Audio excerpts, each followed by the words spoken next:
তাপদাহ থেকে মুক্তি ও স্বস্তি পেতে বৃষ্টির জন্য কুষ্টিয়ার বিভিন্ন স্থানে জেলায় অনুষ্ঠিত হচ্ছে ইস্তিসকার নামাজ। মিরপুর ফুটবল মাঠ থেকে সরাসরি যুক্ত হচ্ছেন কুষ্টিয়া প্রতিনিধি শরীফুল ইসলাম। শরীফুল, মিরপুর থেকে কি তথ্য আছে আপনার কাছে, আমাদের জানাবেন। বলছিলেন কুষ্টিয়াতেও আপনি আমার পিছনে দেখতে পাচ্ছেন যে সালাতুল ইস্তিসকার নামাজ আদায় করছেন ধর্মপ্রাণ মুসলমানরা, বিশেষ করে এই প্রখর তাপদাহ থেকে রক্ষা পেতে এবং এই দুর্বিষহ অবস্থা থেকে মুক্তি পেতে ধর্মপ্রাণ মুসলমানরা ইস্তিসকার নামাজ আদায় করছেন বৃষ্টির জন্য দোয়া কামনা করে। এই দেখতে পাচ্ছেন আমি রয়েছে কুষ্টিয়ার মিরপুর ফুটবল মাঠে, যেখানে নামাজ আদায় করছেন মুসল্লিরা। আর আপনার মাধ্যমে একটু জানাতে চাই দর্শকদের যে আসলে কুষ্টিয়ায় সারা দেশে নেই, কুষ্টিয়া তো তীব্র তাপদাহের ফলে জনজীবন দুর্বিষহ অবস্থার মধ্যে রয়েছে। সাধারণ খেটে খাওয়া মানুষরা সবচেয়ে বেশি বিপাকে আছে। শ্রমজীবী মানুষরা ঘরে থেকে বের হতে না পারার কারণে তারা কর্মবিমুখ অবস্থার মধ্যে রয়েছে।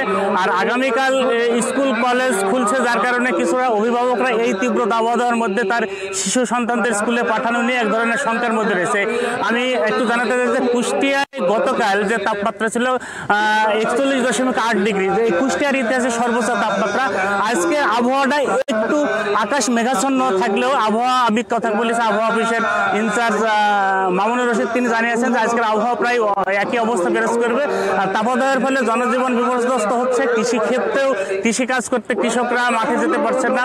আর এখন যেহেতু পাট বপনের সময়, অন্যান্য ফসল বপনের সময় এই খরার মধ্যে পানি দিয়ে সেচ কাজ দিয়ে এই পাট কৃষিকাজ করতে গিয়ে কৃষকরা পড়ছেন বিপাকে। সব মিলিয়ে কুষ্টিয়ার জনজীবন এই তীব্র তাপদাহের ফলে জনজীবন দুর্বিষহ অতিষ্ঠ অবস্থা রয়েছে।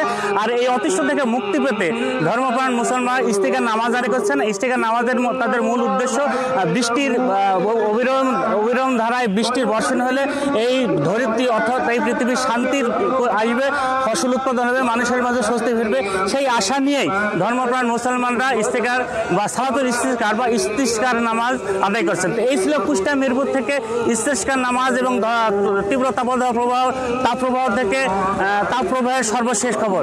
আদ্রিতা।